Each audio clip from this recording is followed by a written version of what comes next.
Welcome back to Agnisha study portal. গত দুটি ক্লাসে আমি ভারতীয় সংবিধানের ধারা বা আর্টিকেল সম্পর্কে ক্লাস নিয়েছিলাম, আর বাকি অংশ আজকের ক্লাসে আলোচনা করব। ক্লাসটি খুবই গুরুত্বপূর্ণ হতে চলেছে, তাই স্কিপ না করে সম্পূর্ণ ক্লাসটি দেখুন। তবে দেরি কিসের, শুরু করা যাক। পার্ট 7 সংবিধান থেকে বাতিল করা হয়েছে। এখানে ধারা নাম্বার কত ছিল? ধারা নম্বর 238 কি সংবিধান থেকে বাতিল করা হয়েছে। এরপর পার্ট 8 কি আছে? কেন্দ্রশাসিত অঞ্চল, ধারা 239 থেকে 241 পর্যন্ত। পার্ট 9 পঞ্চায়েতের ধারা, মানে পঞ্চায়েত সম্পর্কে আছে আর কি, ধারা 243 থেকে 243 ও পর্যন্ত। এখান থেকে দেখে নিতে হবে, এগুলো ইম্পর্টেন্ট। ধারা 243 গ্রাম সভা, ধারা 243 গ্রাম সভা সম্পর্কে আলোচনা করা হয়েছে। এরপর ধারা 243 পঞ্চায়েতগুলির সংবিধান সম্পর্কে আলোচনা করা হয়েছে ধারা 243 এরপর পার্ট 9 পৌরসভা, ধারা কত? 243 থেকে 243 থেকে 243 পর্যন্ত আছে। এরপর পার্ট 9 বা 9 সমবায় সমিতি, এখানে কি ধারা 243 থেকে 243 পর্যন্ত আছে।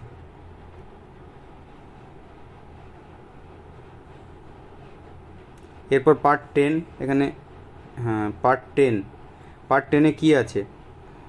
তপশিলি ও উপজাতি এলাকা, তাহলে যারা ST/SC/ST যারা আছে তাদের উপজাতীয় এলাকা 244 থেকে 244 পর্যন্ত আলোচনা করা হয়েছে।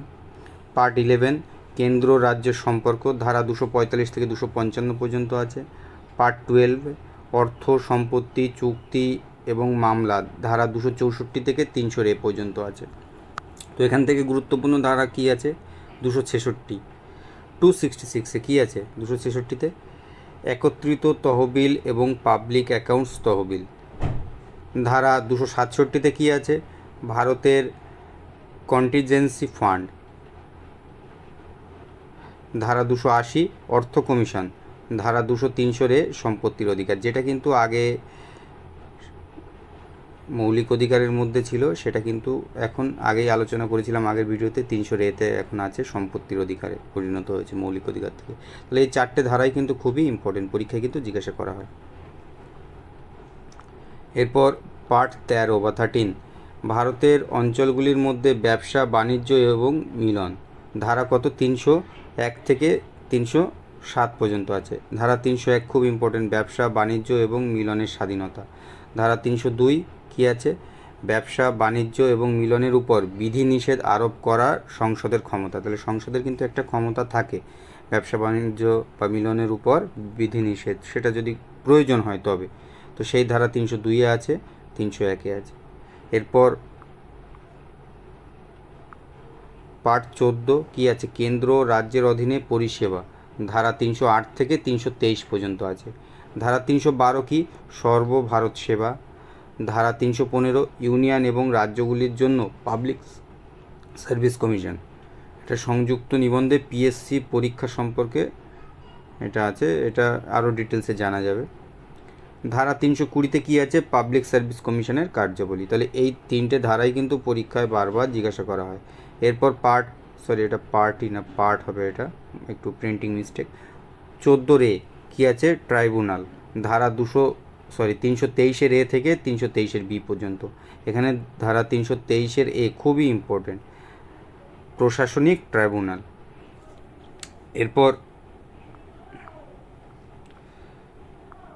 এরপর আছে পার্ট 15 বা 15 নির্বাচন, ধারা 324 থেকে 329 পর্যন্ত। ধারা 324 কী আছে? নির্বাচনের তত্ত্বাবধান নির্দেশনা ও নিয়ন্ত্রণ একটি নির্বাচন কমিশনের উপর ন্যস্ত হবে। তাহলে নির্বাচনের যে তত্ত্বাবধান নির্দেশনা ও নিয়ন্ত্রণ, এটা সবই কিন্তু নির্বাচন কমিশনের উপর ন্যস্ত হবে। এটা কোন ধারায় লেখা আছে? 324। এরপর 325 ধর্ম জাতি বর্ণ এবং লিঙ্গের ভিত্তিতে কোনো ব্যক্তিকে একটি বিশেষ বা ভোটার তালিকার অন্তর্ভুক্ত করার জন্য বা দাবি করার জন্য অযোগ্য হবে না, এই একটা। ধারা 326 কী আছে? জনগণের বাড়িতে এবং রাজ্যগুলির আইনসভা নির্বাচনগুলির প্রাপ্তবয়স্ক ভোটাধিকারের ভিত্তিতে হবে। তাহলে এই তিনটে ধারাই কিন্তু ইম্পর্টেন্ট, 324, 325, 326। এরপরে পার্ট 16 কী আছে, SC, ST, OBC, সংখ্যালঘু ইত্যাদির জন্য বিশেষ বিধান বা ধারা কত থেকে 330 থেকে 342-এর মধ্যে। এর মধ্যে গুরুত্বপূর্ণ ধারা কি 338, 340। 338-এ আছে SC ও STদের জন্য জাতীয় কমিশন। 340-এ আছে অনগ্রসর শ্রেণীর অবস্থা তদন্তের জন্য একটি বিশেষ কমিশন নিয়োগ। এই দুটো ধারাই কিন্তু খুব পরীক্ষায় জিজ্ঞাসা করা হয়। এরপর পার্ট 17-তে কী আছে, সরকারি ভাষা, ভীষণ ইম্পর্টেন্ট, কত থেকে কত, 343 থেকে 351 পর্যন্ত। এখানে ধারা 343-এ আছে ইউনিয়নের সরকারি ভাষা, 45-এ আছে একটি রাষ্ট্রের সরকারি ভাষা বা ভাষা, এটা হবে না ভাষা। 348-এ কী আছে, সুপ্রিম কোর্ট এবং হাইকোর্টের যে ভাষাগুলি ব্যবহার করা যাবে। 351 হিন্দি ভাষার বিকাশের জন্য নির্দেশিকা। এই চারটে ধারাই কিন্তু পরীক্ষায় জিজ্ঞাসা করা হয়, এই চারটে ধারাই ইম্পর্টেন্ট।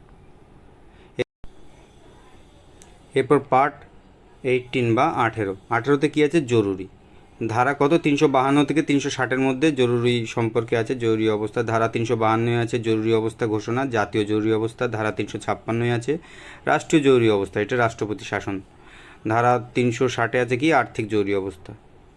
এরপর পার্ট 19 বা 19 অংশ বিবিধ কি ধারা 361 থেকে 367। এর মধ্যে 361 ভীষণ ইম্পর্টেন্ট, বারবার পরীক্ষায় জিজ্ঞাসা করা হয়, রাষ্ট্রপতি এবং গভর্নরদের সুরক্ষা। পার্ট 20-তে আছে সংবিধানের সংশোধনী, এটা তো বারবার পরীক্ষায় আসে। কত নম্বর পার্টে আছে সংবিধান সংশোধনী, আছে 20 নম্বর পার্ট। আর ধারা 368 খুব ইম্পর্টেন্ট, ধারা 368 কি, সংবিধান সংশোধনের জন্য সংসদের ক্ষমতা, যে সংবিধান সংশোধন করার ক্ষমতা, এই যে এত 76তম সংবিধান সংশোধনী, এই 86তম সংবিধান সংশোধনী, 73তম সংবিধান সংশোধনী, এই 44তম, 48তম, সবগুলোই কিন্তু এই ধারা বলেই সম্ভব হয়েছে, তাই এটা ভীষণ ইম্পর্টেন্ট। পার্ট 21-এ কী আছে, বিশেষ ট্রানজিশনাল এবং অস্থায়ী বিধান, ধারা 369 থেকে 392। এর মধ্যে ধারা 370 ভীষণ ইম্পর্টেন্ট। ধারা 370 পূর্ববর্তী জম্মু কাশ্মীর রাজ্যের জন্য অস্থায়ী বিধান, 5 এবং 6 আগস্ট 2019-এ এটা একটা মানে এটা উঠিয়ে নেওয়া হয়েছে। ধারা 371-এ নাগাল্যান্ড রাজ্যের ক্ষেত্রে বিশেষ বিধান। 371-এর যে হায়দ্রাবাদ কর্ণাটক অঞ্চলের জন্য বিশেষ মর্যাদা। তো এগুলো কিন্তু পরীক্ষায় বারবার জিজ্ঞাসা করা হয়, ভীষণ ইম্পর্টেন্ট। এরপর পার্ট 22 বা লাস্ট, এই পার্ট সংক্ষিপ্ত পাঠ, সূচনা, হিন্দিতে প্রমাণিক পাঠ্য এবং বাতিল। ধারা কত, 392 থেকে 395। এর মধ্যে 393টা ইম্পর্টেন্ট। সংক্ষিপ্ত শিরোনাম, এই সংবিধানটিকে ভারতের সংবিধান বলা যেতে পারে, এটা কোন ধারাতে আছে উল্লেখ, 393 আছে। ভারতীয় সংবিধানের ধারা বা আর্টিকেল সম্পর্কে গত দুটি ক্লাসে আলোচনা করা হয়েছিল, আর বাকি অংশ আজকের ক্লাসে আলোচনা করা হলো। অর্থাৎ 3টি ক্লাসে সম্পূর্ণ ধারা বা আর্টিকেল সম্পর্কেই আলোচনা করা হয়েছে, যেগুলি বিশেষ করে পরীক্ষাতে গতানুগতিকভাবে জিজ্ঞাসা করা হয়, সেই ধারাগুলোই শুধুমাত্র এই 3টি ভিডিওতে আলোচনা করা হয়েছে। যদি কারো এর থেকে বেশি প্রয়োজন হয় তাহলে কমেন্ট সেকশানে জানাতে পারেন, আমি প্রোভাইড করব। আর আজকের ভিডিওটি এখানেই শেষ হচ্ছে, খুব শীঘ্রই পরবর্তী ভিডিও আসতে চলেছে। ভিডিওটি ভালো লাগলে লাইক, শেয়ার, কমেন্ট এবং চ্যানেলটিকে সাবস্ক্রাইব করে দিন। ধন্যবাদ।